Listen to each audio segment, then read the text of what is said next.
வணக்கம். இந்த வீடியோவில் பார்த்தீங்கன்னா காளான் பண்ணைக்கான ஃபாகர் இன்ஸ்டாலேஷனுக்காக வந்திருக்கோம். இது பார்த்தீங்கன்னா பழைய வீட்டை வந்து காளான் பண்ணை யூஸ் பண்ணியிருக்காங்க. அதாவது காளான் பண்ணைக்குன்னு தனியாக ஒரு ஷெட்டு போடாமல் அந்த வீடே ஒரு ஷெட்டாக மாற்றி மேலே கீற்றுலாம் போட்டு அதே ஒரு ஷெட்டாக மாற்றி காளான் பண்ணை யூஸ் பண்ணிகிட்ருக்காங்க. இதுலேயுமே ஈல்டு எடுத்துகிட்டு கிட்டத்தட்ட ஒரு 5 மாதமாக இதுலேயுமே ஈல்டு எடுத்து ரன் பண்ணிகிட்ருக்காங்க. இப்போ சம்மர் ஸ்டார்ட் ஆகிறதுனால அந்தளவுக்கு டெம்பரேச்சர், ஆனால் உள்ள கூலிங் நல்லாவே மெயின்டைன் ஆகுது.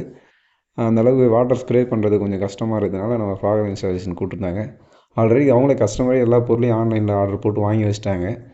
இதில் ஆன்லைனில் ஆர்டர் பண்ணது என்ன ஒரு டிஃபால்ட்டுன்னா, அவங்க ஒரு 50 பீஸ் பக்கம் ஆர்டர் பண்ணியிருந்தாங்க. 50 பீஸும் வந்துச்சு. நம்மளும் அசம்பிள் பண்ணிட்டு பார்த்துட்டு ஃபுல்லாக ஃபாகர் இன்ஸ்டாலேஷன் பண்ணிகிட்டு இருந்தோம்.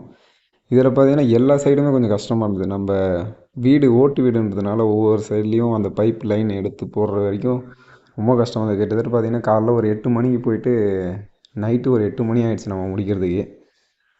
ஒரு 2 பேராக போய் முடிச்சிருந்தேன் இதை. எல்லாமே நீட்டாக போட்டு கொடுத்தும் பார்த்தீங்கன்னா மோட்டர் ஆன் பண்ண பார்த்து அந்த ஃபாக் வெளியே வரலை. ஒரு சில இதில் வந்து அந்த நாசில் வந்து சரியில்லாமல் ஸ்ப்ரிங்கு சரியில்லாமல் போய் அடைச்சிக்குது, ரிலீஸ் ஆக மாட்டேங்குது. அதனால் பார்த்தீங்கன்னா 50 வாங்கினதில் ஒரு 10 பக்கம் அந்த மாதிரி ரிலீஸ் ஆகாத மறுபடியும் நாங்கள் அதை எடுத்துகிட்டு மறுபடியும் ரிமூவ் பண்ணிவிட்டு புதுசு மாட்டுற மாதிரி இருந்தது. வீட்டை பார்த்திங்கன்னா ஒரு 4 ஸ்கொயராக பிரித்து ஒவ்வொரு தனித்தனி ரூமாக வந்து யூஸ் பண்ணிகிட்ருக்காங்க. காளான் ஈல்டுக்கு ப்ளஸ் வந்து அந்த சீடு க்ரோயிங்க்குன்னு தனித்தனியாக யூஸ் பண்ணிகிட்ருக்காங்க. இதில் மோஸ்ட்லி பார்த்தீங்கன்னா முன்ன வந்து கையால் தான் ஸ்ப்ரே பண்ணியிருக்காங்க. இது ஒரு தனி ரூம், இதுக்கு நமக்கு லைன் இழுத்து வைக்க சொல்லியிருக்காங்க. நெக்ஸ்ட்டு ஃப்யூச்சரில் இதில் போடுற மாதிரி இருக்கும்னுட்டு. வீடுமே நல்லா பெருசாக வீடு இருந்தது. ஒரு 700-800 ஸ்கொயர் ஃபீட்டுக்கு மேலே இருக்கும். அந்தளவுக்கு நல்லா ரூம் டெம்பரேச்சரும் நல்லாவே மெயின்டைன் ஆகுது. அது ஓட்டு வீடுன்றதுனால அந்தளவுக்கு அனல்லாம் உள்ளே வரல. என்ன ஒன்று நமக்கு வந்து ஹியூமிடிட்டி மெயின்டைன் ஆகிறதும் ஏர் சர்க்குலேஷனும் கொஞ்சம் கஷ்டமாக இருந்தது. அதனால தான் வந்து பார்த்திங்கன்னா அந்த கண்டாமினேஷன் வர்றது ஜாஸ்தியாக இருந்தது அவங்களுக்கு.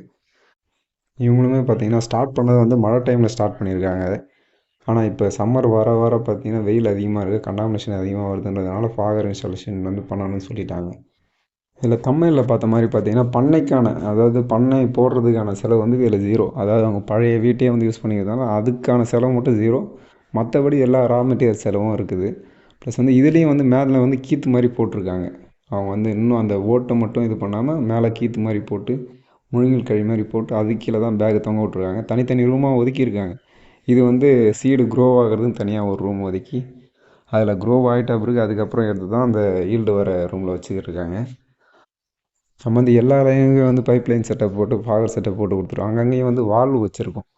அதாவது எந்த ரூமுக்கு தேவையோ அந்த ரூமுக்கு மட்டும் தனியாக தண்ணி போகிற மாதிரி அந்த வால்வு அட்ஜஸ்ட் பண்ணாங்கன்னா தண்ணி அதுக்கு போய் ஸ்ப்ரே பண்ணிக்கும். அந்த மாதிரி ஒன்ஸ் போட பார்த்தே வந்து எல்லா ரூமும் போயிட்டால் நமக்கு வந்து திரும்ப தேவைப்படுற ரூம் மட்டும் யூஸ் பண்ணிக்கலாம். எல்லா ரூமுமே தனித்தனியாக ஒரு வால்வு வச்சு க்ளோஸ் பண்ணி விட்டுட்டோம். இதில் பைப் லைன்லாம் போட்டுட்டு இந்த ஃபாகர் செட்டப் போட்டுட்டு எங்களுக்கு மோட்டர் ஆன் பண்ண பார்த்தா ஒரு பெரிய வேலையாக இருந்துச்சு. பார்த்திங்கன்னா பாதிக்கு ஒரு கால்வாசி ஃபாகர் வந்து ஒர்க் ஆகலை மீன்ஸ் அந்த வந்து ஸ்ப்ரிங்கு சரியாக வேலை செய்யாது, ரொம்ப டைட்டாக இருந்தது, வந்து அடைச்சிக்கிச்சு. அப்படி அடைச்சிட்டு அது வந்து ஃபாகு தண்ணி வெளிலே வரல. அதுதான் எங்களுக்கு அதிகமாக வேலையை வாங்குச்சு.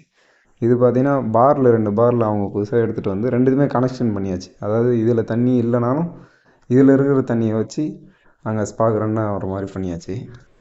எல்லாமே பண்ணி கொடுத்துட்டு கையோட அவங்களுக்கு ஆட்டோமேட்டிக் டைமரும் வந்து போட்டு கொடுத்துடலான்ட்டு அதையும் வாங்கி வச்சுருந்தாங்க. இது எல்லா செட்டப்பையும் போட்டுட்டு கடைசியாக மோட்டர் ஆன் பண்ண பார்த்தா தெரியும் முக்கால்வாசிக்கு அந்த ஸ்ப்ரிங்கு வந்து ஃபால்ட்டாக இருந்தது. நான் ஒன்று ஒன்றா அட்ஜஸ்ட் பண்ணி அதுக்கப்புறம் தான் அதில் வந்து தண்ணி வேற வைக்கிறதுக்குள்ள ரொம்ப கஷ்டமாயிடுச்சு. ஏன்னா எங்களுக்கு அந்த செட்டப் போடுறது கூட கொஞ்சம் டைம் தான் ஆச்சு. இதை ஒன்று ஒன்றா பார்த்து ரெடி பண்ணுறது ரொம்ப கஷ்டமாயிடுச்சு.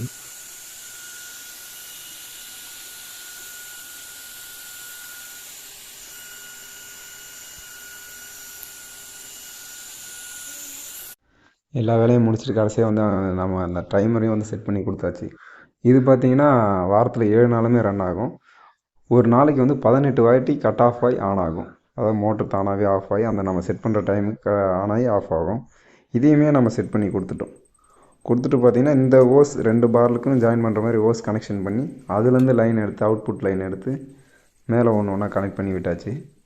இந்த மாதிரி நம்ம 2 பார்லையும் ஒன்றா ஜாயின் பண்ணி ஒரே ஓஸில் லிங்க் பண்ணிடணும்னா, சப்போஸ் நம்ம மினிமம் ஒரு நாளைக்கு ஒரு வாட்டி பிடிச்சிட்டு அதை கனெக்ஷன் பண்ணிட்டோம்னா நம்ம மாற்றி கனெக்ஷன் பண்ணி கொடுக்க தேவையில்ல. ஓஸை மாற்றி இந்த பாரில் காலி ஆச்சுன்னா இந்த பார்லையும் ஒரே இதில் கனெக்ஷன் பண்ணி தான் ஒன்ஸ் தண்ணி பிடிச்சிட்டுனா ஒரு 2 நாளைக்காச்சும் தாங்கும். அதில் இருக்கிற மோட்டர் நம்ம செட்டப் பண்ணிக்கிறது. 18 வாட்டின்றது அதோட மேக்ஸிமம் டைம் 18 வாட்டி கட் ஆஃப் ஆகி ஆஃப் ஆகுறது. நம்ம வந்து எந்தெந்த டைம் நமக்கு தேவையோ அந்தந்த டைம் மட்டும் அதில் செட் பண்ணி வச்சுட்டு இந்தந்த டைம் மினிமம் ஒரு நிமிஷம் மட்டும் ஓடினா போதும்னா நம்ம போட்டுக்கிற ஃபாகருக்கு கரெக்டாக அந்த அளவுக்கு 1 நிமிஷம் ஓடினா எல்லா இடமும் கவர் ஆகிடும். இதில் ஒன்றே ஒன்று என்னென்னு பார்த்தீங்கன்னா, அந்த ஃபில்ட்ரு மட்டும் நாங்கள் போடலை. ஏன்னா அவங்க வாங்கியும் வைக்கல, எங்களுக்கும் வந்து சொல்லலை, ஞாபகம் இல்லை. அதை மட்டும் அவங்கள வந்து போட்டுக்க சொல்லியாச்சு. ஏன்னா மெயின் வந்து இந்த ஃபாகர் போட்டு தான் ஃபில்டர் கண்டிப்பாக போட்டே ஆகணும். அது போட்டால் தான் அதில் வர டஸ்ட்டு, தண்ணியில் வர டஸ்ட்டு போயிட்டு அதில் அடைக்காமல் இருக்கும். நான் கழட்டி காட்டுற மாதிரி என்ன தான் தண்ணி க்ளீனாக வந்தாலுமே அதில் வந்து ஒரு சில டஸ்ட்லாம் வரும். அது போய் அந்த சின்ன நாசிலில் போய் அடைச்சிக்கிச்சின்னா உங்களுக்கு ஃபாக் வெளில வராது. அதனால் ஃபஸ்ட்டு வந்து ஃபில்ட்ரு மெயினாக வாங்கிவிடுங்க. வாங்கிட்டு அதுக்கப்புறம் ஃபாகர் செட்டப்புக்கு போங்க. இதில் தண்ணியே ரொம்ப க்ளீனாக வந்தாலும் அது டஸ்ட் இருக்கும். அது இருங்க அதை காட்டுறேன். இது அவ்வளோ இப்படி க்ளீனாக வர தண்ணியிலே இதில் வந்து இவ்வளோ டஸ்ட்டு, இந்த டஸ்ட்டு வந்து அது உள்ளே போச்சுன்னா கண்டிப்பாக எல்லா ஃபாகர்லையும் நான் இருக்கிற நாசிலில் போய் அடைச்சிக்கும். எவ்வளோ தண்ணி இருக்குது பாருங்க. இது போய் அடைச்சிக்க கூடாதுங்கிறது தான் மெயின். ஃபில்ட்ரு போட்டுட்டு அதுக்கப்புறம் ஃபாகர் போடுறது. ஃபில்ட்ரு போடாத ஃபாகர் போட்டிங்கன்னா மினிமம் ஒரு 2-3 நாளிலே அப்படியே ஒன்று ஒன்றா அடைக்க ஆரம்பிச்சிடும். அடைச்சிதுன்னா அதை